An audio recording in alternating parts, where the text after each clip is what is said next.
Elena's point of view. Elena! Napasimangot ako nang makita kong isang bunging lalaking palapit sa akin.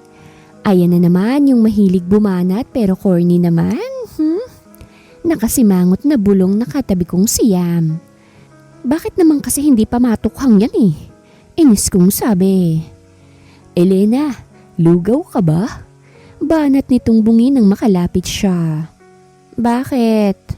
Walang ganang tanong ko habang nililigpit ang mangkok na pinagkainan ng mga customers namin dito sa lugawan. Bagay ka kasi sa itlog ko eh. Sagot nitong bungi. Nanggigil naman agad ako. Gusto ko siyang hampasin ng tray sa mukha kaso baka makomatos naman siya. Nanggugulo ka na naman ba ditong bungal ka? Singhal sa kanya ng boss namin. Mabilis namang nagtatakbo si bungal paalis. Takot kasi siya sa boss namin. Kahit kami, takot din sa kanya. O kayo, tutunga nga lang ba kayo? Abay kumilos kayo. Galit na sabi ni Madam Damin. Ang sungit-sungit, palibhasa kasi walang asawa. Oy, kung hindi lang malaki ang sahod ko sa kanya, hindi ako magtatagal eh. Kaso no choice ako dahil isa akong strong and beautiful independent woman. Kumilos na kami niyam bago pa kami mas masigawan pa. Nagtungo si Yam sa kusina para maghugas. Sinimulan ko namang pagbentahan ng mga bagong dating na customer namin. LTV nga, maangas na sabi ng isang lalaki. Akin naman ay isang lugaw with puto, sabi naman ng kasama niyang babae. Tumango lamang ako bago ibigay ang kanilang orders. Elena, isang lugaw with egg nga, sabi ni Iska. Si Iska ay kilalang kilala sa lugar namin. Siya lang naman ang pag-asa ng lugar namin dahil sa mga afam niyang paiba-iba. Lugaw with egg mo, sabi ko kay Iska bago ilapag ang order niya. Siya nga pala, hinila ako nito kaya't napaupo ako. Gusto mong mas kumita ng mas malaki? Yung best friend ng Black American baby ko, naghahanap ng sugar baby. 20K a month ang allowance mo. Masasarapan pa ang kifi mo. Napangiwi na lang ako dahil sa sinabi niya. Ewan ko ba rito kay Iska? Palagi niya akong trip na ipakilala sa mga afam. Pas, ayaw kong maging sugar baby. Nakangiwing sabi ko. Mas masaya na ako sa mga itlog dito sa lugawan. Sayang naman yun, Elena. Mas gaganda ang buhay mo kapag nagkaroon ka ng afam. Sabi nito. Ayoko nga, Iska. Tigilan mo ng pambubugaw sa akin sa mga afam. Nakangiwing sabi ko. Iba na lang ang ilakad mo sa afam. Bago pa siya makapagsalita, nilayasan ko na agad siya at bumalik sa loob. Hindi niya kasi ako titigilan hanggat hindi ako pumapayag sa kagustuhan niya. Nagpatuloy na lang ako sa pagtatrabaho ko at nang sumapit ang 3:00, lumarga na agad ako. Doon naman sa talyer ang diretso ko. Mekanika rin kasi ang kagaya ko. Nang makarating sa talyer, bumungad agad sa akin ng mga tropa kong lalaki. Geng-geng na geng-geng ang datingan nila, kagaya ko. Sarado raw yung talyer, sabi ni Kokoy. Hindi raw magbubukas si boss, sabi naman ni Mando. Manguha na lang tayo ng bayabas, sabi naman ni Bailey. Pinagpag ko naman ang malaking shorts ko bago magkamot ng pasimple sa puwet ko. Ano namang gagawin natin sa mga bayabas? Takang tanong ko kay Bailey. Pwede rin nating ibenta yun sa mga utu-utong bata, no? Sagot ni Bailey. May alam pa naman akong kuhaan, yung malalaki talaga yung bayabas. Napaisip naman ako. Tinatamad akong gumala eh. Gusto kong matulog na lang sana. Huwag ka na magreklamo. Inakbayan ako ni Mando. Napasimangot na lang ako ng kaladkarin nila akong 3. Mangunguha pa tayo ng bayabas? Ito lang si Mando eh, amoy bayabas na yan oh. Nakasimangot kong sabi. Natawa naman si Bailey at Kokoy dahil sa sinabi ko. Si Mando naman ay umirap lang sa akin kaya't napangisi ako. Ilang masukal na damuhan ang dinaanan namin bago kami huminto sa tuktok ng mababang burol na may malaking bahay sa tuktok. Haunted house to eh, inis na sabi ni Kokoy. Sira ulo ka Bailey ah. Gusto mo yatang mamulto pa tayo? Sabi naman ni Mando bago batukan si Bailey. Napatingin naman ako sa malaking bahay na parang haunted house. Walang pumupunta sa lugar na ito dahil ang usap-usapan ay haunted house raw ito. May sabi-sabi naman na aswang nakatira sa bahay, kaya tuwing gabi lang lumalabas. Nagpapapaniwala naman kayo, walang multo dyan, sabi ni Billy. Tara na, akyatin na natin yung bakod. Baka mamaya makasuhan tayo ng trespassing, sabi ko sa kanya. Mas mahalaga ang bayabas, sagot ni Billy na nakaturo sa puno ng bayabas na malalaki ang bunga. Nagsimulang umakyat si Billy kaya't sumunod na lang kami.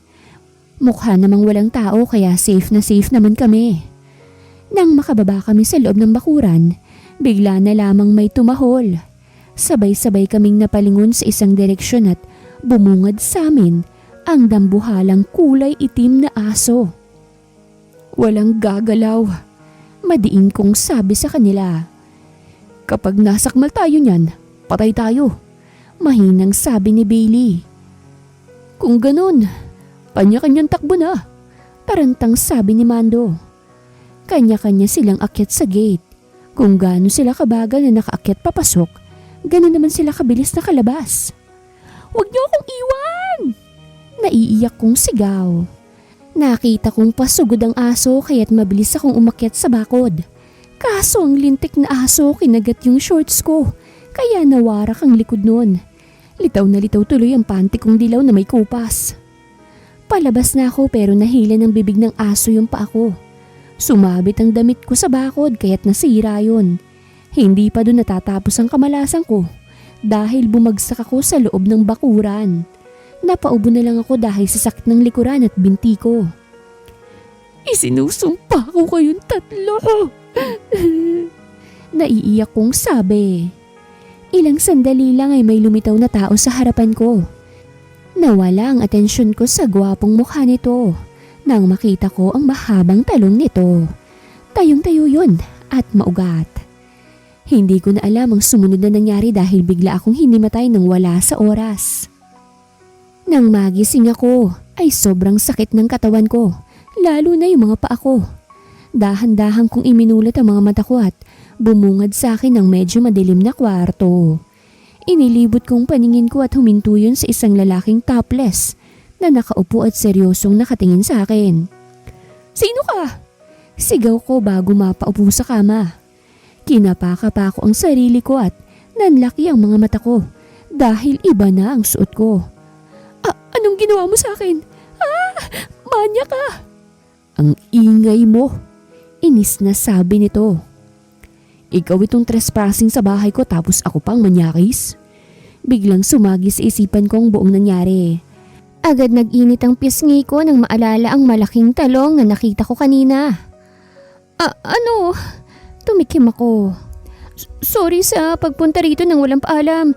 Naaya lang naman ako ng mga tropa ko tapos iniwan nila ako bigla. Akala rin kasi namin na walang tao rito. Kaya't sorry na. Your sorry won't change anything. Malamig na sabi nito. Nag-trespassing ka pa rin. Lumabag ka sa batas. Lumabag ka rin naman sa batas Inis kong sabi. Nagburles ka sa harapan ng isang babae at pinalitan mo pa ako ng walang paalam. Oh, you're a girl? I thought you're a boy. Sarkastikong sabi nito. Akala ko lalaki ka na nagpapanggap na nakabra. Don't worry too. Wala naman ako nakita sa'yo nung binihisang kita. Nag-init naman ang ulo ko dahil sa sinabi nito. Nakakasakit na siya ng damdamin. Wala na ang dibdib yung tao, kailangan niya pang ipamukha sa akin. Quits na tayo. Mabilis akong bumangon. Muntik pa akong matumba dahil may sugat pala ako sa paa. Nilapa lang naman ako ng isang halimaw na aso. Aalis na ako, sabi ko sa kanya. Mamaya, aswang pala siya o vampira. Nakakatakot. Baka kasi bigla na lang ako mag-volunteer na magpakagat sa kanya. Okay, umalis ka na, sabi niya bago tumayo. Lumapit ito sa akin kaya't napaatras ako. Tatawag na lang ako ng parak para ipadakip ka at kasuhan ng trespassing. Ayokong makulong. Maktol ko. Wala na ngang magulang yung tao, ipapakulong mo pa. Sinong dadalaw sa akin kapag nakulong ako? Tumaas ang isang kilay nito bago mag-cross arms. Ang laki ng dibdib at biceps niya. Parang sarap humiga sa ibabaw niya. Heist. Iris. Then, be my maid. Sabi nito. Magtrabaho ka dito sa bahay ko bilang katulong ko. Kapalit ng kasalanan mo. Maid? Ayoko nga. May trabaho ako, no? Masungit kong sabi. Hindi ko ipagpapalit ang trabaho ko. 10,000 a month. Kailan ba ako magsisimula? 10,000 na yun. Hindi ko palalampasin yun. Isa pa, hindi naman siya mukhang vampira o aswang. Nakalabas kasi siya kanina kahit may araw eh. Magsimula ka na, sabi niya. Maglinis ka sa garden at ipagluto mo ko ng dinner. Hibang ka ba? Gabi na kaya? Sabi ko. Bukas ako magsisimula. Masakit din kaya yung mga paa ko. Fine. Nakasimangot na sabi nito bago na upo. O sige na, uwi na muna ako. Babalik na lang ako bukas. Diyan ka na matulog. Delikado na kapag umuwi ka pa. Walang emosyong sabi niya. Concerned siya sa akin. Nakangising sabi ko sa kanya. Anong concerned? Natatakot lang akong madamay kapag namatay ka sa kagubatan. Masungit na sabi nito bago ko irapan. Kung gutom ka pala, kumain ka na lang sa kusina. Tinirhan kita ng ulam. Nakakahiya naman kasi sa kagaya mong trespasser. May pagkain ka pala tapos paglulutuin mo pa ako. Buang ka ba? Inirapan ko siya. Isa pang irap mo, sa ibang paraan ko patitirikin yung mga mata mo. Banta nito. Parang bet ko yun. Hindi ko na siya pinansin. Lumabas ako ng silid kung nasan kami. Paika-ika ako sa paglalakad sa mahabang hallway hanggang sa makita ko ang hagdan pababa. Medyo madilim sa bahay dahil hindi malakas yung ilaw, kaya't hinanap ko yung switch. Nang lumakas ang ilaw, mas lalo kong nasilayan ang malaking bahay. Masasabi kong maganda siya kaso parang malungkot dahil ang tahimik. Ang dumi-dumi rin niya. Gwapo, pero hindi marunong maglinis. Bulong ko. May sinasabi ka? Gulat akong napalingon sa likuran ko nang may nagsalita. Putik, di ko man lang narinig ang yabag o presensya niya. Para siyang multo ah. Sabi ko, saan ho ang kusina? Sabi ko na lang. Umirap lang ito bago na unang maglakad. Sinundan ko naman ang supladong lalaki eh. Maya-maya lang ay nakarating kami sa isang kusina. May nakahain sa lamesa na natatakpan ng parang basket. Naupo naman ako bago tanggalin yung takip ng pagkain. Fried chicken at barbecue ang bumungad sa akin. Bilisan mong kumain. Sabi nito bago maupo sa kaharap kong upuan. Oh, panonoorin mo ko? Nakataas ang isang kilay kong tanong. Kung nag-aalala kang baka tumakas ako o kaya magnakaw, hindi ko gagawin yun. Di ko naman iniisip yun dahil wala ka namang mananakaw sa bahay ko. Isa pa, nasa labas si Jumbo. Di ka rin makakatakas. Tugon niya. Binabantayan lang kita dahil baka multuhin ka. Kawawa ka naman. Hindi ako takot sa multo. Best friend ko kaya sila. Sabi ko na lang bago magsimulang kumain. Kahit naiilang ako sa titig nitong si Dax, hindi ko na siya pinansin. Mas importante ang gutom ko kesa sa pagkailang ko. Oo nga pala, ano nga palang pangalan mo? Tanong ko sa kanya. Why are you interested? Balik niyang tanong. Kailangan ko kasi kapag pinakulam na kita. Sarcastic ang sagot ko. Nagtatanong ako ng maayos tapos susungitan niya. Sarap niyang tadyakan. Kung hindi lang talaga ako pilay, nasipa ako na siya. I'm clean. Seryosong sabi niya. Clean Vasco. Taray ng pangalan, pang mayaman. Tumango na lang ako. Ayokong sabihin yung pangalan ko at baka barahin niya ako. What's your name? Maya-maya ay tanong nito. Why are you interested? Panggagaya ko sa kanya. Nagsalubong naman ang kilay nito kaya medyo natakot ako. Charot lang. Ako si Elena Marinduque. Wala akong pake. Sagot niya bago tumayo at tumalikod. Napay ko naman agad ako sa sagot niya kaya't dinampot ko yung stick ng barbecue at inamba sa kanya. Mabilis ko rin namang naibabayo nang lumingon siya sa akin. Balak mo ba akong patayin? Mataas ang isang kilay na tanong niya. Hindi oh. Mabilis kong tanggi. Balak ko lang magtinga. Assuming ka naman. Baliw. Bulalas nito at naglakad paalis. At ako pang baliw Piste, magkalamig sana ang buong katawan niya. Kainis! Kung pwede lang pumatay talaga, ginawa ko na. Lintik na Klein to. Injured pa yung tao tapos papatayin agad sa pagod. Pinaglinis ba naman ako ng buong bahay niya at dapat wala siyang makikitang alikabok. Naging si Spider-Man tuloy ako bigla. Kakasabit kung saan-saan. Isa kang impokrito! Gigil kong sabi habang nag-aagiw. Piste ka? Nakapatong ako sa upuan para maabot lang ang agiw. Nasa second floor ako at kapag nahulog ako, mumultuhin ko talagang Klein na yan. Kung hindi lang para sa 10,000, kung hindi lang ako makukulong, hindi ko gagawin to Gigil ko pang sabi. Ang dami mong satsat. Gusto mo bang bawasan kita ng 5,000? Speaking of the devil. Masama ang tingin na nilingon ko siya. Pero nanlambot ako nang makitang naka-boxers siya. Yan pa ang isang nakakainis sa kanya. Ang hilig niyang magburles. Kaya't nawawala ang galit ko Magdamit ka nga. Singhal ko sa kanya. Palagi ka nalang nakaburles. Daig mo pang macho dancer. Bahay ko to. Kaya wala kang pakialam kahit maghubot-hubad ako. Masungit niyang sabi. Ay, baka lang babae ho ako Hindi naman halata. Umisi ito bago tumingin sa dibdib ko. Inambahan ko siya ng walis tambo pero hindi naman siya nagpatinag. Inirapan ko na lang siya bago nagpatuloy sa pag-aagiw. Pagkatapos nitong ginagawa ko, pwede na akong makauwi. Kaso kahit ayoko nang bumalik, kailangan ko pa rin talagang bumalik. Sayang yung 10K ko. Halos 2 oras pa ako sa paglilinis ng bahay niya bago ako natapos. Pagod akong naupo sa kusina habang umiinom ng tubig. Uuwi na ako, sabi ko kay Klein. Nakapapasok lang ng kusina. Nakadamit na ang kumag na ipinagpapasalamat ko. Okay, sabi niya bago maglapag ng 1,000 sa lamesa. Panggastos mo, baka sabihin mo kasi masamang tao ako. Masamang tao ka naman talaga. Sagot ko bago kuhanin yung 1,000 at tumayo. Oo nga pala, hiramin ko yung bike mong nandun sa likod. Mukhang magagamit pa naman yun kahit pwede pa yun. Ayokong maglakad dahil wala na akong lakas. Ayos lang. Walang ganang sabi niya. Siguraduhin mo lang na babalik ka. Oo, babalik at babalik ako para sa'yo.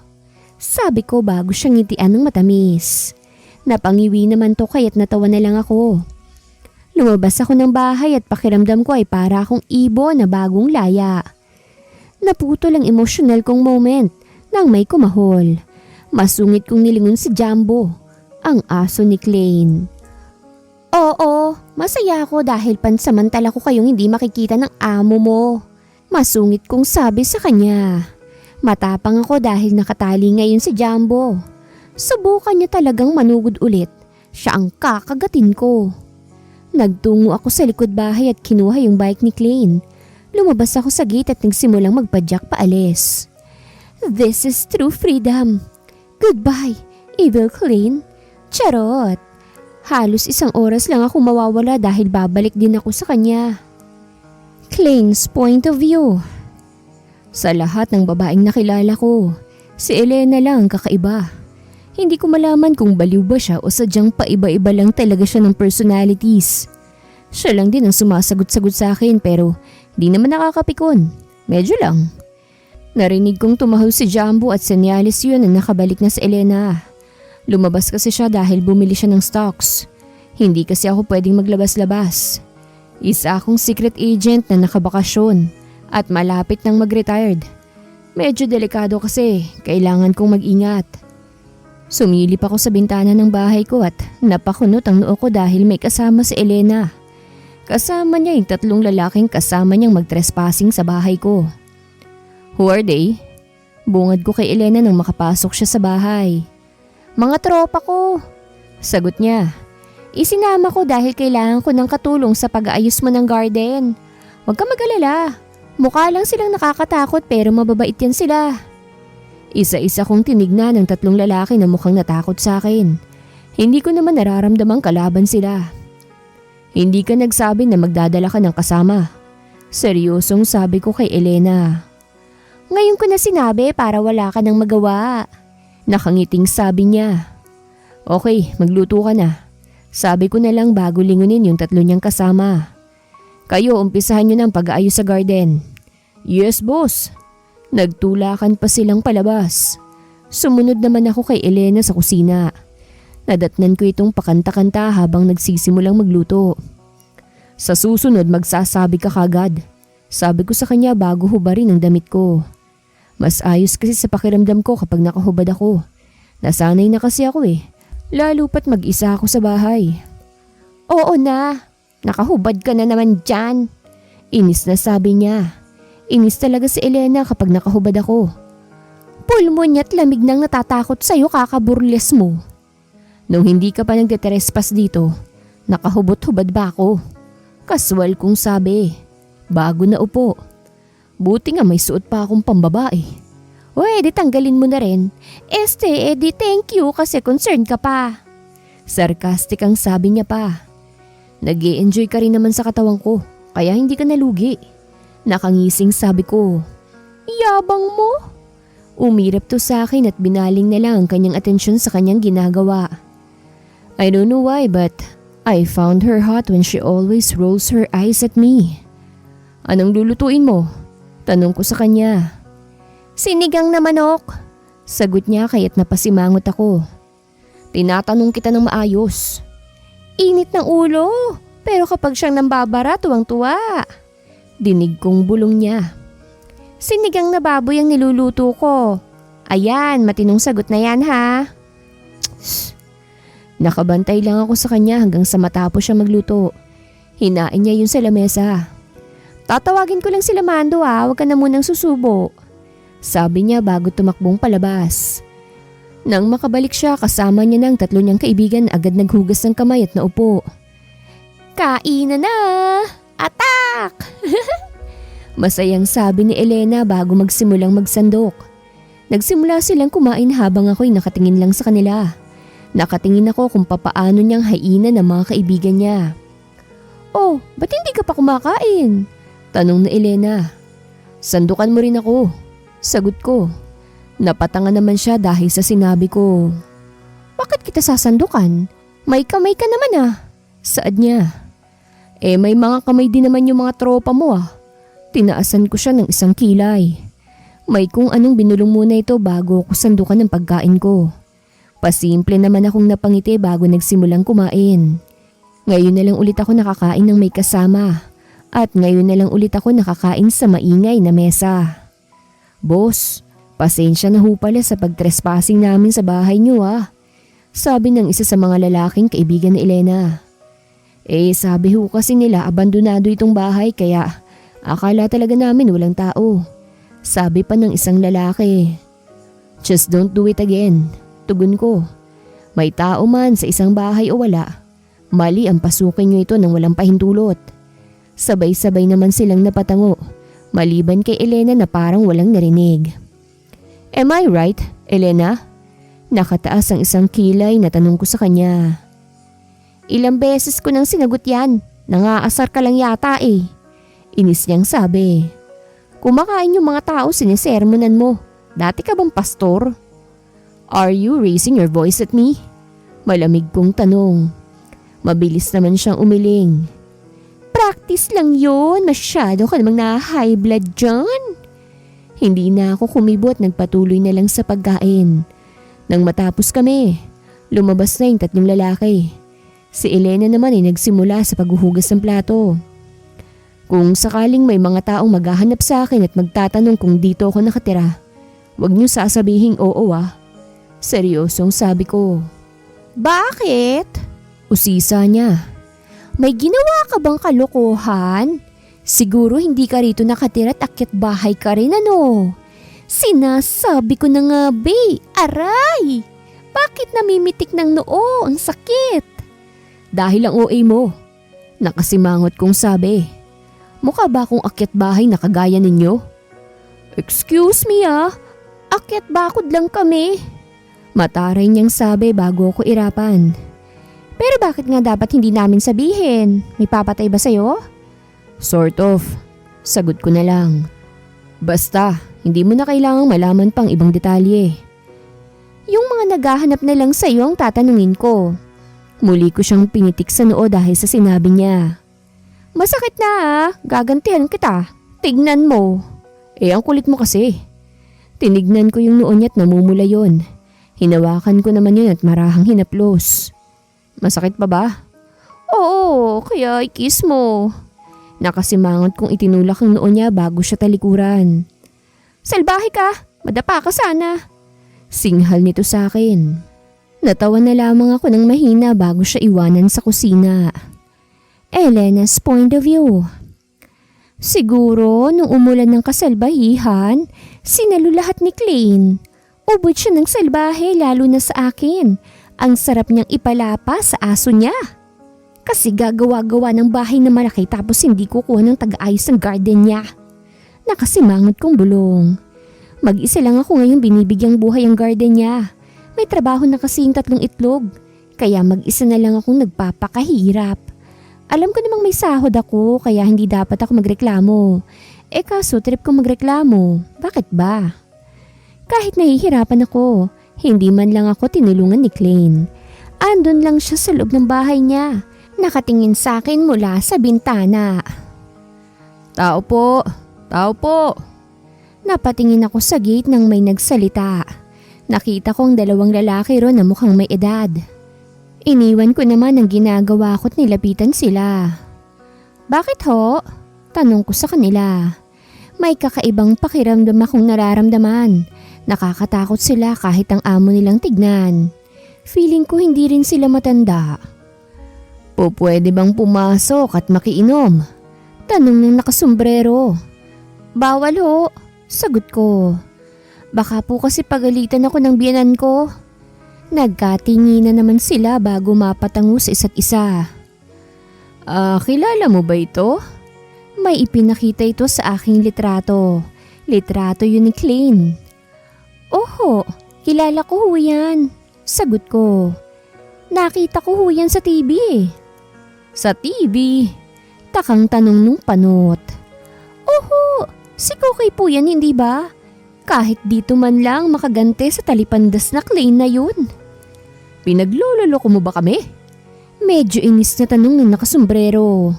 Hindi ho Sagot ko na may kasama pang pag-iling. Sigurado ka bang hindi mo nakita ang nasa picture? Tanong ng panot. Hindi ho. Yung mga ganyang mukha hindi po bagay sa lugar namin. Ang pangit po ng nasa picture. Tugon ko. Darling, mabilis akong napalingon sa likuran ko nang may nagsalita. Bahagyang nagsalubong ang kilay ko nang bumungad sa akin ng isang lalaking ngayon ko lang nakita. Hala, paano to nakapasok sa loob ng bahay namin? Who are they? Lumapit to sa akin at agad umakbay. Napahinto naman ang pagbabalak kong magpanik nang makilala ko kung sino siya. Si Klein. Pero bakit iba ang mukha niya? Mga nagtatanong lang. Sagot ko. In fairness, ang sarap damhin ng dibdib at biceps niya. Sana mamaya na umalis yung mga matatandang to para matagal kami sa ganung posisyon. O sige, pasensya na sa abala ha? Sabi ng panot bago sila tumalikod ng kasama niya at naglakad palayo. Sino sila? Mahinang tanong ko kay Klein. At bakit ganyan ang itsura mo? Ibang-ibang mukha mo Disguise to. Sagot niya bago tanggalin ang kanyang mukhang peking mukha pala. Bakit nagdi-disguise ka? Sinasabi ko na nga ba masamang tao ka Kung masamang tao ako, ibinaon na sana kita rito. Nakasimangot niyang sagot. Buhay ka nga talaga. Sabay kaming napalingon sa nagsalita. Bumalik yung 2 matanda at may hawak na silang baril. Sisigaw sana ako kaso bigla na lang silang bumagsak. Hala, anong nangyayari? Tarantang tanong ko. Pumasok ko sa loob.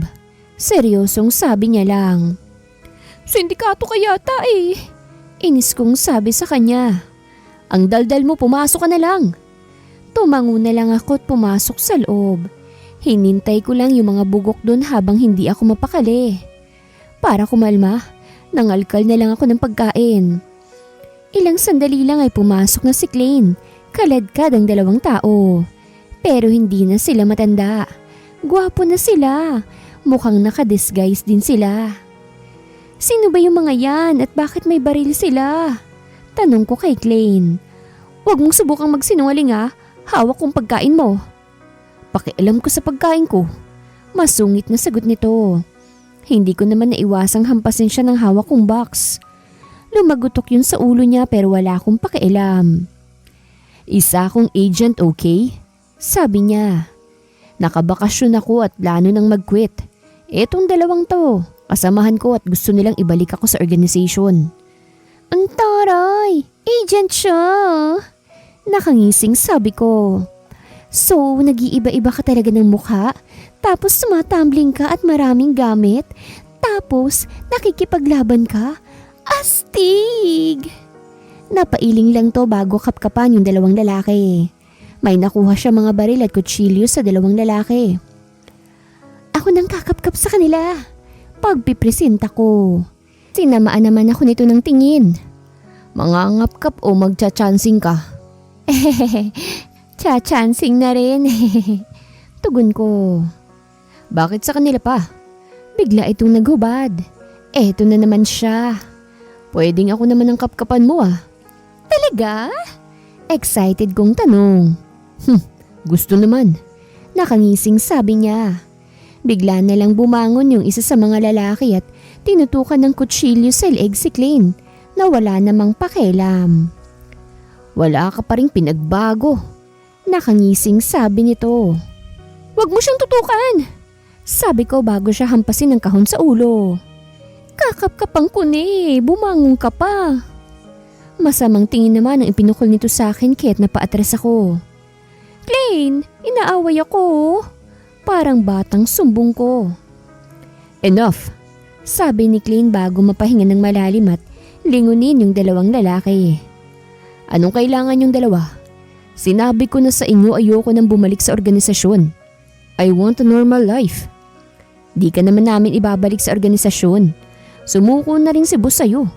Sabi nitong poging biglang bumangon. Nandito lang naman kami para bisitahin ka. Bahagya akong nagulat nang yung isa naman ang bumangon. At the same time, babantaan ka na rin namin dahil yung huling kalaban mo, kumikilos na para patumbahin ka. Nangawit na ako kaya't nakiupo na ako habang umangatan ng chichirya. Feeling ko, nasa movie tuloy ako. Hindi ako makapaniwala na totoo talaga ang mga agent at masasarap pala sila. Wait, is it okay if you talk about all of this while she's here? Patungkol sa akin nung kababangon lang. Kahit magtago tayo, wala tayong taka sa chismosa na yan. Sagot ni Klein kaya't napasimangot ako. Hoy, hindi ako chismosa no? Huwag mo akong siraan. Singhal ko sa kanya. Mamaya na kayo mag-away na mag-asawa. Sabi nung unang bumangon. Hindi kami mag-asawa no? Nakasimangot kong sabi. Pero sabi nyo kanina mag-asawa kayo. Nakangising sabi ng isa pang lalaki. Huwag nyo na siyang pansinin. Sabi na lang ni Klein bago ko balingan ng tingin. Ipagpatuloy mo na yung ginagawa mo sa garden. Makikinig pa ako. Maktol ko. 10,000 o chismis. Mabilis naman akong tumayo. Sabi ko nga doon ako sa 10,000. Inirapan ko sila isa-isa bago ako umalis doon. Mas mabuti nang sa 10,000 ako. Wala naman ako mapapala sa chismis na iyan. Pero tatanungin ko pa rin mamaya si Klein kung anong pang pinag-usapan nila. Wala man siyang magagawa kapag kinulit ko siya ng kinulit. Klein's point of view. Napahilot na lamang ako sa sentido ko habang nakatingin sa hindi lang isa, kung hindi tatlong gumugulo sa buhay ko. Ang sabi nila Javier at Daxon, saglit lang sila rito. Pero parang nag-enjoy na yata ang mga mokong at ayaw nang umalis. Hoy! Talo ka! Singhal ni Elena kay Javier. Mandadaya ka pang kumag ka. Anong talo? Si Daxon ang talo. Sagot ni Javier. They are playing tong its at palaging talo ang dalawa. Hindi naman pera ang bayad. Hampasan lang ng bote sa ulo. Wala, talo kayo talaga. Sabi ni Elena bago hampasin ng bote ang dalawa na napasimangot na lang. Nagsimula ulit silang maglaro. At this time, si Elena naman ang natalo. Wow, ang galing niyo ah. Nakangiting sabi ni Elena bago dahang-dahang umatras. Patay ka sa amin ngayon, sabi ni Javier na hinampas sa kamay niya ang plastic bottle. Kami naman ang lalamog sa'yo, nakangising sabi ni Daxon. Mabilis na tumayo si Elena at nagtatakbo. Napahinga na lamang ako ng malalim habang nakatingin sa tatlong naghahabulan. Klein, hahampasin nila ako oh! Tulong, Klein! Tarantang sabi ni Elena bago sumiksik sa akin. Kulang na lang ay magtago siya sa loob ng damit ko. Klein, help me! Help me, Daddy Klein! Nakasiksik na ang mukha ni Elena sa kilikili ko. Napahinga ako ng malalim bago bigyan ng matalim na tingin ng dalawang kumag. Madaya! Parang batang maktol ni Javier. Paganti lang! Maktol naman ni Daxon. Enough! Malamig kong sabi. Madaya madaya, madaya! Inis na sabi ni Daxon at yung lamesa ang pinagdiskitahang hampasin. Halos malamog ang utak naming dalawa tapos ganun-ganun na lang yun. Huwag kang unfair, Elena, sabi ni Daxon. Ikaw nilang hampasin namin, Klein. Ayos lang yun, sabi nito. Gusto mo bang lumabas dito ng walang buhay? Banta ko sa kanya. Joke lang, to naman eh. Mabilis na sabi nito at umirap. Sinilip ko naman si Elena at mukhang nag-e-enjoy lang siya sa aking bisig. Ikaw naman, kung ayaw mo palang mahampas dapat hindi ka na nakipaglaro. Sita ko sa kanya. Mahina lang naman yung hampas ko. Kapag ako yung nahampas nila baka lumipad yung ulo ko. Nakangusong sabi niya. Anong mahina? Halos mayupi nga yung plastic bottle eh. Inis na sabi ni Daxon. Hindi na sumagot si Elena at sumiksik lang sa akin. Kaya't napahinga na lang ako ng malalim. Mukhang sumuko na rin yung dalawang kumag dahil naupo na lang sila at tumulala. Kailan ba kayo aalis? Tanong ko sa kanila. Di kapag nahuli na yung gustong tumapo sa'yo, sagot ni Daxon. Sabihin nyo nga, mission nyo ba ang iligtas ako? Tinaasan ko sila ng isang kilay. Nadali mo, sabi ni Daxon at pumilantik pa ang daliri. Gustong masigurado ni Bossing na hindi ka matitigok, sabi ni Jackson. Labs na labs ka ni Bossing, alam mo naman yan. Babae ang boss nyo? Tanong ni Elena. Oo, maganda yung boss namin, nakangiting sagot ni Javier. Sexy pa at mabait. Close na close rin sila ni Klein, sabi naman ni Daxon. Tumingin sa akin si Elena. Ayun, kaya pala di nangangalabi tuwing gabi dahil maiba kang babaeng iniisip. Anong trip niya ngayon? Di bale, sasabayan ko na lang. Don't be jealous with my mom. Nakangising sabi ko sa kanya. Ma'am? Yes.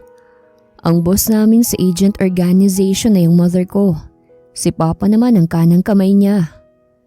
Mama niya yung boss namin kaya close siya doon. Nakangising sabi ni Daxon. Shadow ka namang selosa. Binibiro ko lang si Klein. Masungit at namumulang sabi ni Elena. Patulera naman kayo masyado. Us, pero totoo yung selos mo. Natatawang sabi ni Javier. Mama mo nagseselos. Tugon na lang ni Elena bago lumayo sa akin. Makauwi na nga lang muna. Mga filingero kasi masyado. Nakatingin na lang ako kay Elena hanggang sa mawala ito sa aking paningin. Masyado talagang pikon. What's your plano about her? Napalingon ako kay Javier. Habang buhay ba siya sa poder mo? Sino? Si Elena? Tumango siya. Pati si Daxon ay tumango rin. Wala namang masama kung habang buhay siya sa poder ko. Kaya mo ba siyang protektahan kung sakali? Tanong naman ni Daxon. Klein, may kaaway ka pa. At siguradong madadamay si Elena kung hindi ka rin aaksyon. What should I do? Tanong ko. Lalaban ka o paaalisin mo si Elena? Sagot ni Javier. Hindi naman ako nakasagot at malalim lamang na napaisip. Sa ngayon kasi, parang hindi ko kayang mawala si Elena sa poder ko. Pakiramdam ko lulungkot na naman ang buhay ko kapag nawala siya sa buhay ko. Elena's point of view. Nakaka-enjoy rin pala sa poder ni Klein. Kahit madalas niya akong mabara, unti-unti na rin naman akong nasasanay. Isa pa pakiramdam ko may pamilya ako dahil sa kanya. Here's your salary for this month. Parang nagningning ang aking mga mata habang nakatingin sa lilibuhing pera na nilapag niya sa lamesa. Nagdagdag na rin ako ng 3,000. Bonus dahil kawawa ka naman. Thank you, bossing. Kunwaring naiiyak kong sabi bago hawakan yung unang sahod ko. Ngayon lang ako sumahod ng ganitong kalaki. Pakiramdam ko, ako ang pinakamasayang tao sa buong mundo. I'm so proud of myself. Eto naman yung kilamando. Naglapag ito ng envelope sa lamesa. Huwag mong babawasan yan ha, sinasabi ko sa'yo. Mukhang pera ako pero hindi ako mandurugas. Masungit kong sabi sa kanya bago damputin yung envelope. Lakas talaga mga sugar daddy vibes nitong si Klein. Gagapangin ko to pigilan niyo ako. Thank you, Daddy Klein. Malanding sabi ko. Isa pang daddy mo halikan na kita. Banta niya. Daddy Klein. Pang-asar ko sa kanya. Mabilis naman itong hinapit ang bewang ko. Sa isang iglap, nasa kandungan niya na ako at nakahawak na ako sa malapad niyang dibdib. As usual, topless na naman siya. Joke lang. Mahinang sabi ko. Tumaas ang isang sulok ng labi nito. Ang akala ko'y pakakawalan niya na ako pero bigla na lamang nitong kinabig ang batok ko at pinagtagpo ang labi naming dalawa. Saglit lang yun pero kakaiba sa pakiramdam. Napatulala na lamang din ako dahil first kiss ko yun. First kiss ko yun. Mahinang bulalas ko. Then, I'm lucky. Nakangiting sabi niya bago muling ang kinin ng labi ko. This time ay gumalaw na ang labi niya. Nataranta naman ako kaya wala sa sariling nakurot ko si best friend niya. Napasigaw naman to at napadaing. Sorry! Tarantang sabi ko. O sige, bye na muna ha, keep it up. Mabilis akong tumakbo palabas ng bahay. Napasapo na lamang ako sa dibdib kong malakas ang kabog at sa labi kong medyo nanginginig. Putik, nakurot ko tuloy yung best friend niya. Nambibigla kasi siya ng French kiss Napailing-iling na lamang ako bago kuhanin yung bike at umalis sa bahay niya. Tulala lamang ako habang nagbabike. Iniisip ko na kung hindi ko nakurot si best friend niya, baka bumuka ka na ako. Ay mama mo! Tumumba ako sa bike dahil bumangga ako sa isang kotseng nakaparada na hindi ko napansin. Ako lang yata ang tangang babangga ng kotse. Baka! Sabi ng isang lalaking mala eruption ng katawan at maraming tattoo. Baka? Nasaan na baka? Takang tanong ko. Masamang tingin naman ang ibinigay nito sa akin, kaya't napaatras ako. Hindi ko na siya papatulan. Isang sakal niya lang kasi sa akin, alam kong tigok ako. Ala, sorry po. Sabi ko, tanga ho kasi itong bike ko Bakit kasi dito ako dumaan sa daanan? Nakaparada pala yung kotse nyo. Lloyd, let it pass. Sabi ng kasama niyang matanda. Mukha silang Hapon dalawa. Nag-usap ang dalawa ng Hapon kaya't wala na akong naintindihan. Hindi na naman ako kumibo at dahan-dahan na lang na umalis doon. Dumiretso agad ako sa talyer para hanapin yung tatlong mokong. Nakita ko naman silang ginagawang isang sasakyan. Mga pare! Masiglang bati ko sa kanila. Dala ko ng sahod nyo galing kay bossing natin. Tumingin naman sa akin ng tatlo. Para silang kinakabahan na ewan. Andiyan ka pala sabi ni Mando bago ko akbayan. Yung may-ari ng kotseng ginagawa namin. Narinig naming papatayin nila si Klein. Bulong sa akin ni Mando. Oo, sige. Kinakabahan kong sagot bago umaktong normal. Libre niyo ako mamaya Oo, salamat sa pagdala ng sahod sabi ni Bailey. Biglang lumitaw ang tatlong armadong lalaki na kasing laki ni eruption ng katawan. Kapag sinakal kami nito, matatanggal ang ulo namin sigurado. Yo! Tawag sa akin ng isa. Ako? Kinakabahang tinuro ko ang sarili ko. Is this you? Pinakita sa akin nito ang isang litrato. At ako nga yun. Hindi Tanggi ko. Ang pangit niyang nasa picture. Ang ganda-ganda ko kaya. Tinignan naman nila ang nasa picture bago ako tignan. Pinapapangit ko naman ang itsura ko para hindi nila mahalata. Pinaglololoko mo ba kami? Ikaw to eh, sabi ng kalbo. Nasaan si Vasco? Tanong nung medyo kalbo. Nasa mama ko, sagot ko bago sila batuhin. Sumakay ako sa bike at agad nagpadyak palayo. Putik, matitigok na yata ako ah. Elena, bilisan mong tumakas! Dinig kong sigaw ni Kokoy. Nang lingunin ko sila, ay sinusubukan nilang pigilan yung tatlo na umalis. Naiiyak na binilisan ko naman ang pagpapaandar ng bike ko. Halos kapusin ako ng hininga nang makarating ako sa bahay ni Klein. Pabalibag kong tinabi yung bike sa likod bahay bago pumasok sa loob. Natigilan naman ako nang makapasok sa loob. May isang lalaking duguan sa sahig at nakatali. Sa sofa, nakita ko si Klein na hinihingal habang ginagamot ang tagiliran niyang dumudugo. Anong nangyari? Tarantang tanong ko. Umalis ka na rito. Seryosong sabi niya. Pati ikaw eh, hinahanap na nila. Kaya lumaliw ka na sa akin. Magtago ka na muna.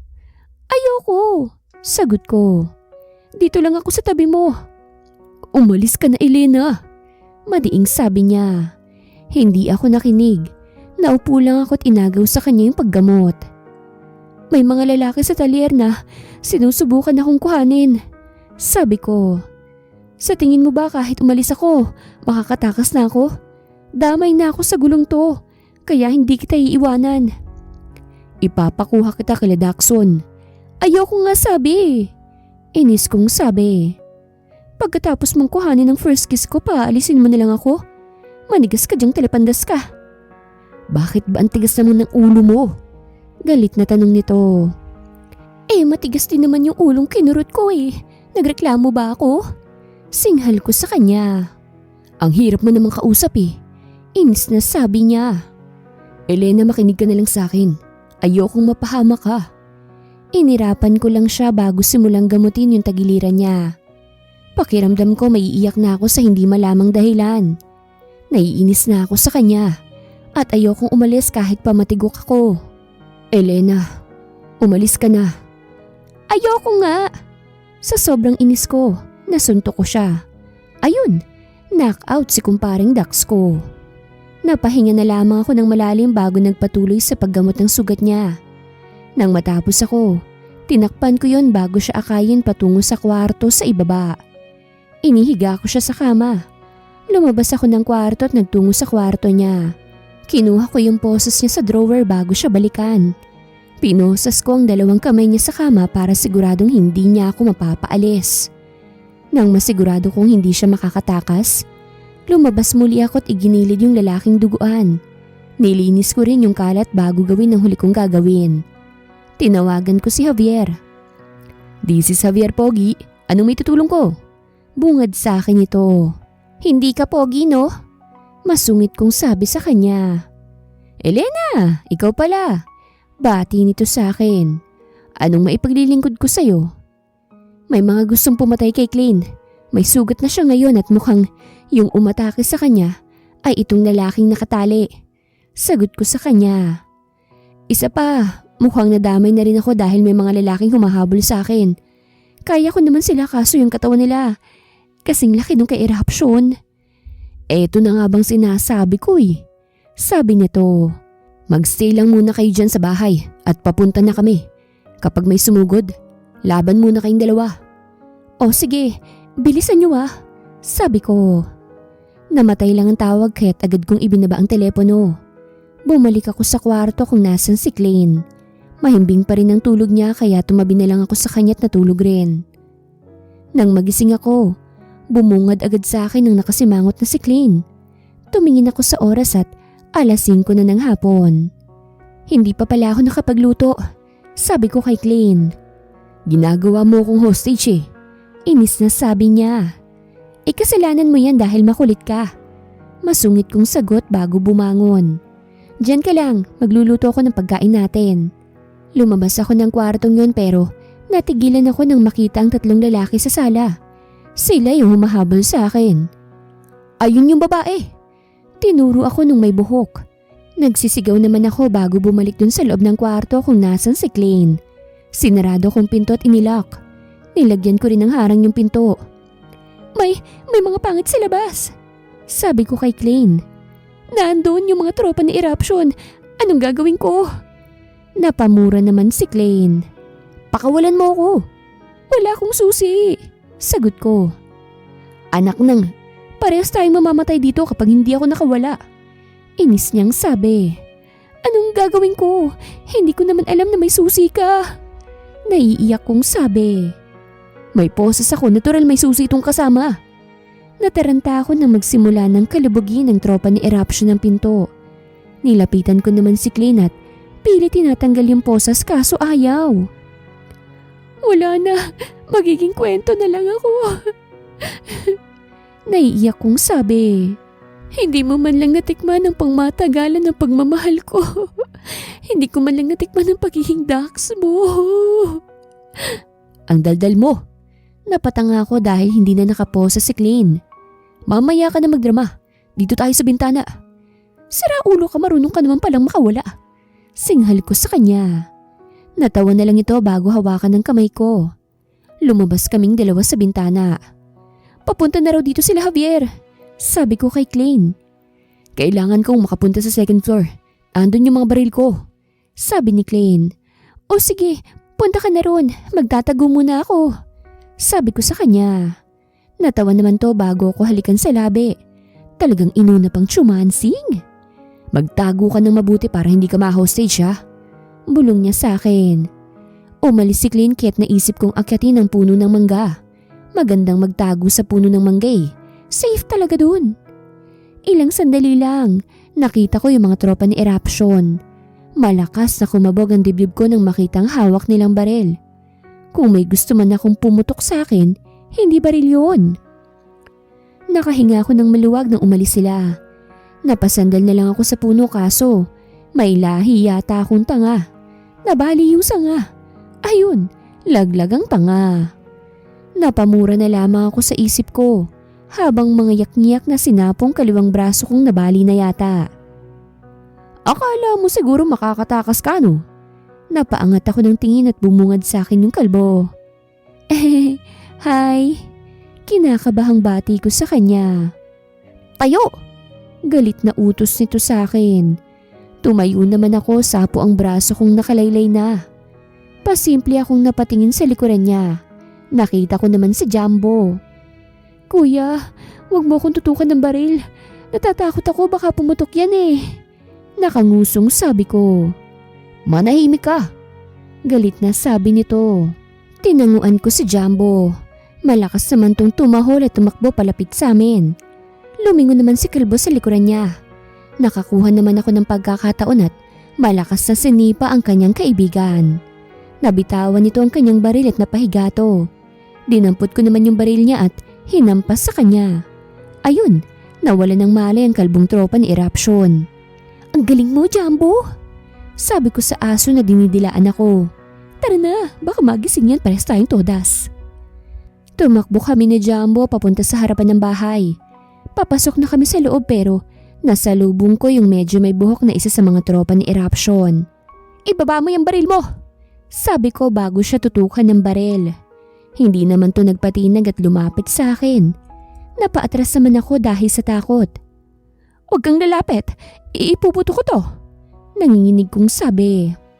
Hinawi niya lang yung hawak kong baril gamit ang aking baril. Tumasik ang hawak ko kaya't napalunok ako. Sa sobrang taranta ko, ginawa kong baril ang mga daliri ko. Bang! Sigaw ko. Napakurap-kurap ako nang bumagsak tong malaking lalaki. May powers ako! Mayabang kong sabi bago to sipain. Ayos ka lang ba? Napalingon ako sa likuran. Halos pumalakpak ang puso ko nang makita sila Javier. Marami siyang kasama na hindi ko kilala. Buti dumating ka pa. Tagal mo. Inis kong sabi sa kanya. You're welcome.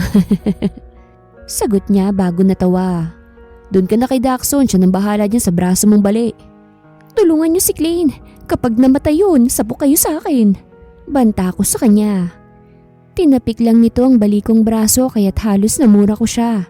Nilapitan naman ako ni Daxon at dinala sa isang sasakyan. Pinaupo niya ako sa loob at sinimulang lagyan ng suporta ang braso ko. Dito ka lang sabi niya. May mga magbabantay naman sa'yo kaya ligtas ka na. Tumango na lang ako bago sumandal sa sasakyan. Napahinga na lang ako ng malalim. Kasama ko sa Jumbo kaya hindi naman ako naiinip. Huwag kang mag-alala sa amo mo. Hindi mamamatay yun dahil mamahalin niya pa ako, no? Nakangising sabi ko bago siya tapikin sa braso. Dumila lang ito sa katawan ko at humiga sa hita ko. Napasandal naman muli ako sa upuan ng kotse at napapikit na lang. Ang simpleng pagpikit ko'y nauwi sa aking pagkatulog dahil na rin sa pagod at gutom. Clean's point of view. Napahinga na lang ako ng malalim nang nakatingin kay mama at papa na masama ang tingin sa akin. Paano kung hindi nakahingi ng tulong ang kasama mo? O di patay ka na. Sermon sa akin ni mama. Sinabihan ka na wag na munang umalis hanggat hindi nahuhuli sila Gomez. Pero napakakulit mo. Sabi naman ni papa. Pa, ma, nahuli na naman na sila kaya tapos ang lahat, okay? Sagot ko. Tapos na nga naman mahal, tama ng sermon. Sabi ni papa kay mama. Hinampas naman to ni mama.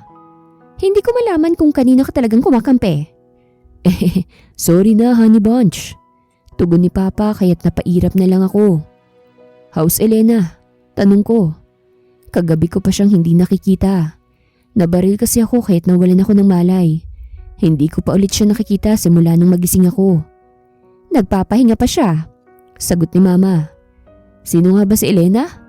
Usisa ni papa. She's the woman who always makes me laugh and amazes me. Nakangiting sagot ko. In short, siya ang babaeng mahal mo. Arte-arte pa. Sabi ni mama bago ako irapan. Sasagutin ko pa sana siya kaso bumukas ang pinto. Iniluwal nito si Elena na nakaupo sa wheelchair. Si Daxon at Javier ang nagtutulak sa wheelchair niya. Buisit kayo. Ang kamay kong may diferensya, hindi pa Ingis niyang singhal kila Javier at Daxon bago siya tumayo. Kapag talaga gumaling ang kaliwang kamay ko, bugbog kayo sa akin Daming daldal. Pansinin mo na lang yung baby clean mo. Sobrang miss ka na niyan. Sabi ni Daxon. Tumingin naman sa akin si Elena. Pero tumiklop agad siya nang makita ang parents ko. Ay, nandyan po pala kayo. Nahihiyang sabi ni Elena. Hello po sa inyo. Enjoy po kayo rito. Huwag kayong kabahan sa amin, iha. Nakangiting sabi sa kanya ni mama. Nakangiting hinila ko naman ang bewang ni Elena kaya't napaupo ito sa kama. Makahila ka naman, masakit pa yung kamay ko. Mahinang singhal nito sa akin. Ngumisi lang ako sa kanya bilang sagot. Maiwan muna namin kayo, sabi ni mama. Hinila niya si papa at yung dalawang kumag palabas. Naiwan naman kami ni Elena sa loob. So, ano nga ulit yung sinabi mo kahapon? Tanong ko sa kanya. Ha? Ay wala naman akong sinasabi. Painosenteng sagot niya. Ikaw nang bibintang ka na naman. Natawa naman ako bago ipatong ang baba ko sa balikat niya at yakapin siya. Come on, don't be shy, Elena. Malambing kong sabi. Bakit ang lambing mo? Sinaniban ka ba? Mahinang tanong niya. Ayaw mo ba? Wag na nga lang. Akmang hihiwalay ako sa kanya pero mabilis itong hinawakan ng kamay ko. Gamit ang isang kamay niya. Joke lang, ang tampuhin mo naman. Natatawang sabi niya. Napangiti naman ako at muling bumalik sa posisyon ko kanina. So, ano nga ulit yung sinabi mo? Malambing kong tanong. Nakalimutan ko na rin Sagot niya. Basta ang gusto ko lang, panagutan mo ko dahil kinuha mo ang first kiss ko. O sige, pananagutan na kita. Tugon ko bago siya halikan sa pisngi. Nakita ko naman ang pagngiti nito. Para hindi siya mahirapan, tuluyan ko na siyang isinampa sa kama. Isinandal ko rin siya sa akin. Ganito pala ang pakiramdam sa hard chest at biceps mo. Natatawang sabi niya. Maiinggit mamaya si Iska. And who's Iska? Tanong ko. Siya yung babaeng paiba-iba ng AFAM. Siya rin yung nagrereto sa akin sa AFAM. Sagot niya. Pero hindi ko naman tinatanggap At hindi ako nagsisising hindi ko tinanggap dahil nakilala kita. Ang swerte mo sa part na yun, ha? Good. Hindi mo naman na kailangan ng afam dahil kayang-kaya kitang paligayahin sa kahit anong paraan na gusto mo. Sabi ko. Ay, bet ko yun. Natatawang sabi niya. Sabihin mo nga. I love you, Elena. I love you, Elena ko. Pagsunod ko sa gusto niya. Naramdaman ko namang natigilan to. Mukhang hindi niya inaasahan na sasabihin ko talaga ang bagay na yon. Ang galing mong mag-joke ka. Mahinang sabi nito bago umiwas ng tingin. Sa tingin mo ba, bibiruin ko ang ganong salita? Hinawakan kong kanyang pisngi at marahan kong hinarap ang mukha niya sa akin. Elena, I never lie when it comes to my feelings. Kapag sinabi kong mahal ko ang isang tao, totoo yun. Ang feelings ang ayaw na ayaw kong pinaglalaruan. O sige nga, sabihin mo nga ulit. Pigil ang ngiting sabi niya. I love you. Buong pusong sabi ko. O sige na, I love you to na rin. Tugon niya. Ikis mo nga ako. Malambing kong sabi. Ngumiti naman to bago ko halikan sa labi. Nanghihiwalay na siya. Kinabig kong muli siya at mas pinalalim pa ang halik naming dalawa. Nang maramdaman kong nasisiyahan na siya, lumayo na ako at baka kung saan pa kami mapunta. At baka rin makurot na naman niya ang best friend ko. Tama na. Continue natin to kapag parehas na tayong magaling. Nakangiting sabi ko bago siya halikan sa pisngi. Asus, natatakot ka lang makurot ko si Tweety Bird mo eh. Natatawang sabi niya. Darling, this is not Tweety Bird. It's a super big bird. Sabi ko sa kanya. Nakita mo na ito kaya't sigurado akong naniniwala ka sa akin. Nakalimutan ko na eh. Pwedeng pasilip ulit? Nakangising sabi niya. Are you sure about that? Paninigurado ko bago hawakan ang laylayan ng damit ko.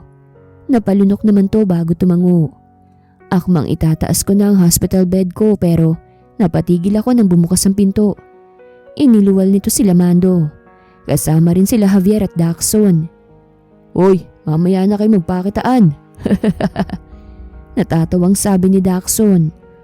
Hanggang dito sa ospital dinadala niyong pagka-wild niyo. Sabi naman ni Javier. Sinamaan ko silang dalawa ng tingin bago balingin ng tingin sila Mando. May kanya-kanya rin silang benda sa katawan at namamagarin ang mukha nila. Nabugbog sila nung tunilungan nila si Elena. Mando, Bailey, and to you Kokoy. Gusto kong magpasalamat sa inyong tatlo. Maraming salamat dahil niligtas niyo si Elena. Nakangiting sabi ko sa kanila. Wala yun, bossing. Parang kapatid na kasi namin yan si Elena eh. Sabi ni Mando. Parang kapatid daw oh. Pero nung muntik na akong gawing pagkain ng aso ni Klein, tinakbuhan niyo lang ako. Nakasimangot na sabi ni Elena sa kanila. Kung hindi naman dahil dun, edi sana hindi mo nakilala si Klein. Sabi ni Billy. At saka ito na nga yung pambawi namin sa iyo eh. Tignan mo, mukha kaming pinaglipasan ng panahon. Sabi ni Kokoy. Pasalamat kayo't maganda palang kinalabasan ng pangiiwan nyo sa akin. Kung hindi, baka kayong inoperahan ko imbis na yung sasakyan. Sabi ni Elena. Napatawa lamang ako bago haplusin ang buhok ni Elena. Kapag nakalabas kaming dalawa ni Elena sa ospital, magsasaya tayong lahat. Nakangiting sabi ko. Doon tayo sa bahay nila mama para mas malaki-laki. Nasiyahan naman silang lima at nag-apir-apir na lang sa isa't isa. Lumabas na muna kayo, sabi ko sa kanila. Magpapahinga kami ni Elena kaya maya-maya nyo na kami istorbohin. Sus, magpapahinga raw, pero nagpapakitaan lang. Sabi ni Javier bago mapapalatak. Isa pang salita mo lalabas kang walang dila. Banta ako sa kanya. Eto na nga lalabas na nga kami. Sabi ni Javier. Nagsilabasa na silang lima. Nang mawala sila sa paningin namin, agad kong hinila si Elena pahiga. Sinigurado kong hindi tatamaan ng kaliwang kamay niyang may bali. Let's sleep na darling ko. Malambing kong sabi sa kanya. Okay po darling ko. Tugon niya. Napangiti na lamang ako bago sumiksik sa kanyang leeg. Ganito palang feeling ng in love. Nakakabaliw at masarap sa pakiramdam. Elena's point of view. Sa wakas, hindi na baldado ang kaliwang kamay ko. Pero bawal pa ring igalaw ng igalaw dahil baka raw mabaldado ulit ako. Nakikinig na lang ako sa doktor kaya't nabawasan ang pagiging magaslaw ko. Ayokong isang kamay lang nagagalaw ko. Gusto ko dalawa. Ang lamig pala dito sa Baguio. Sabi ko habang nasa sasakyan kami. Taga Baguio ang parents ni Klein. Ngayon lang natuloy ang bonding namin kasi hindi raw ako mag-e-enjoy kapag baldado pa rin ako. Kaya't hinintay muna nila akong gumaling. Darling, nasa NLEX pa lang tayo. Natatawang sabi ni Klein na siyang nagmamaneho sa van na sinasakyan namin. Bakit malamig? Takang tanong ko. Nakatutok kasi sa iyong aircon. Si Javier na ang sumagot. Ay, akala ko nasa Baguio na kami. First time ko kasing pumuntang Baguio kaya mangbang pa ang atake ko. Malayo-layo pang biyahe natin, sabi ni Klein. Magpahinga ka na muna. Ayoko, gusto kong makita yung mga madadaanan natin. Tugon ko. Para if ever na trip niyo akong iwan, alam kong daan pa uwi. Ikaw? Iiwanan ni Klein? Baka kami pang iwan yan, sabi ni Daxon. Wag nga kayong sumabat. Usapan lang to ng dalawang taong nagmamahalan. Masungit kong sabi sa kanila. Nagmamahalan pero wala namang label. Natatawang sabi ni Javier. Ay at least nagmamahalan. Sa'yo nga walang nagmamahal eh. Nakangising sagot ko. Aba, walang personalan. Maktol nito pero ngumisi lang ako sa kanya. Natawa naman si Klein at napailing-iling na lamang. Alam kong gusto niyang hawakan ang kamay ko kaso kaliwang kamay ko ang nasa tapat niya. Kaya't pinigilan niya ang sarili. Medyo masakit pa rin kasing kamay ko kapag nagagalaw. Kasalanan kasi ng puno eh. Alam na pala niyang marupok yung siya. Hindi siya nagsasabi. Ang sabi ko, hindi ako matutulog sa biyahe. Pero sa huli nakatulog pa rin ako. Nang magising ako, nakabukas na ang bintana ng van sa gawi ko. 3:00 na ng hapon pero ang ginaw ng simoy ng hangin. Ayoko namang isiping nasa Baguio na kami at baka mamaya aircon lang palang nagpapalamig sa akin. Nasa Baguio na tayo, sabi ni Klein kaya't napalingon ako sa kanya. Totoong Baguio na? Paninigurado ko. Totoong Baguio na, sagot niya. Napangiti naman ako at excited na tumingin sa paligid. Magandang tanawin na nakikita ko. Ibang-iba sa nakikita ko sa lugar namin. Nagugutom na ako. Nakangusong sabi ko. Malapit na tayo sa bahay. Naghanda raw sila mama ng late lunch para sa atin. Nakangiting sagot ni Klein kaya tumango na lang ako. Halos kalahating oras pa yata ang biniyahin namin bago pumasok ang van sa malawak na private village. Ilang sandali lang, huminto kami sa isang gate na kulay brown. Bumaba si Klein kaya't nagsibabaan na rin kami. Wow, ang yaman niyo pala. Manghang sabi ko. Sila mama ang mayaman, hindi ako. Sagot ni Klein bago hawakan ang kamay ko. Pumasok kami sa loob ng gate at napamangha ako sa ganda ng garden nila. May mga taong naka-men in black din. Dinaig pa nila ang presidente sa dami ng kanilang bantay. Inabot ni Klein ang susi sa isang lalaki bago niya kaming dalhin sa loob ng bahay nila. Mas nasilayan ko ang ganda ng bahay nila nang makapasok ako. Nandito na palang manugang ko eh. Nilapitan ako ni Tita Clay at bineso. Are you hungry na ba anak ko? Halika sa dining. Nagluto ako para sa iyo. Ma, ako ho yung anak dito. Sabat ni Klein. Sumunod na lang kayo. Sagot sa kanya ni Tita Clea.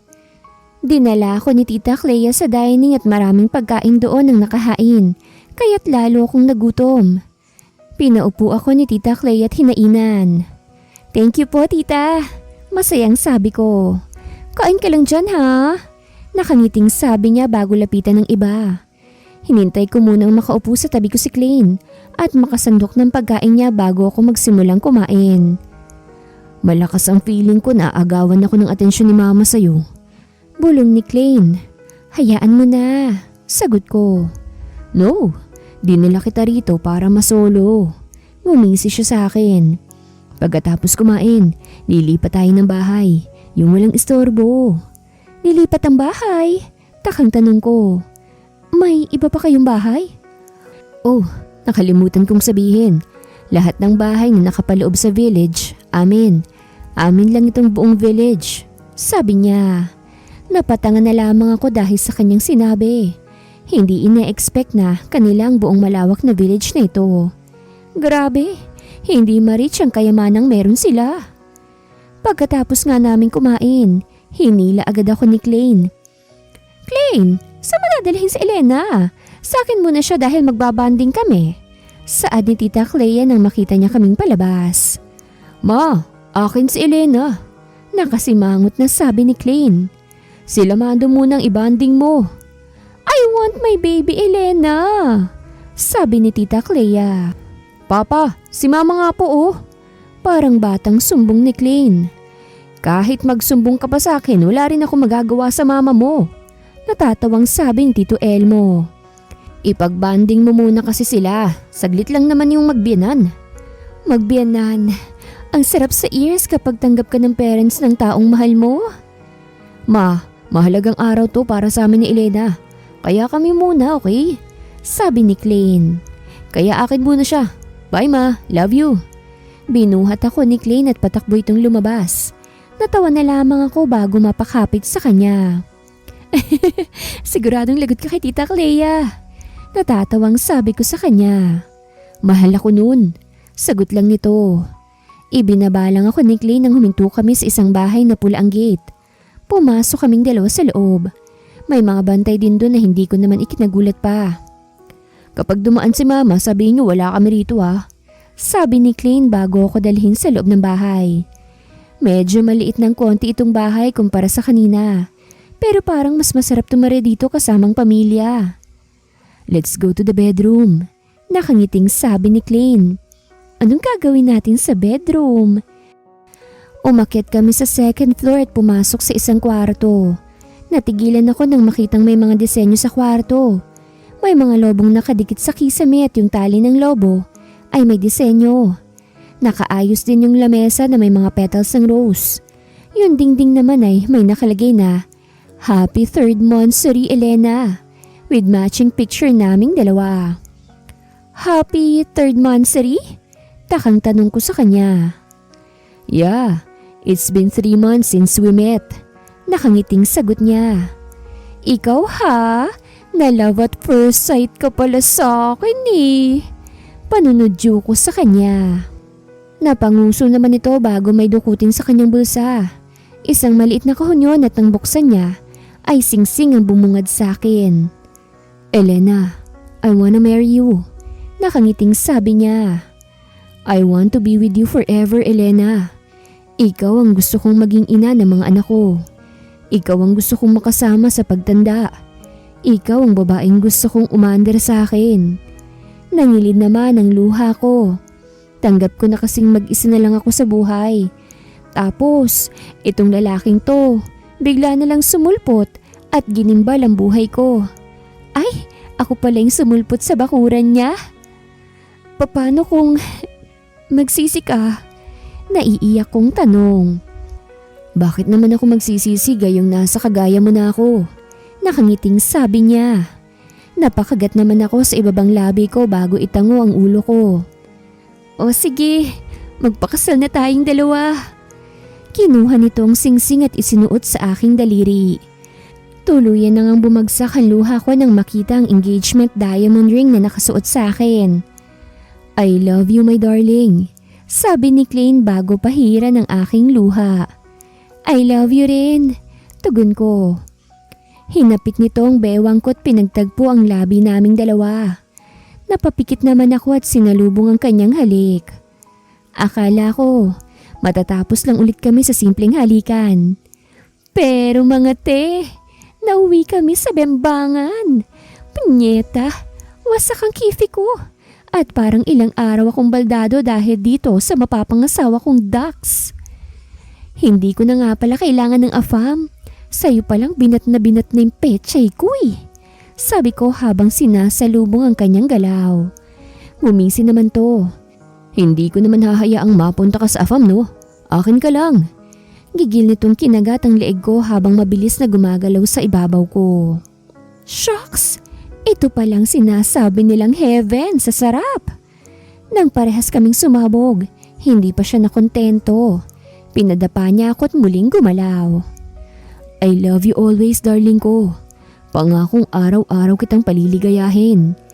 Sabi nito bago tampalin ang pang-upo ko. Mahal din kita, darling ko. Pangako ko sa'yo lang iindayog ang masarap na kagaya ko. Hinihingal kong tugon. Buti pala umakyat ako sa bakod niya. Dahil kung hindi baka single for life na ako. Kaya kayo, umakyat na rin kayo sa bakod ng misteryosong bahay. Promise, hindi kayo magsisisi. Wakas.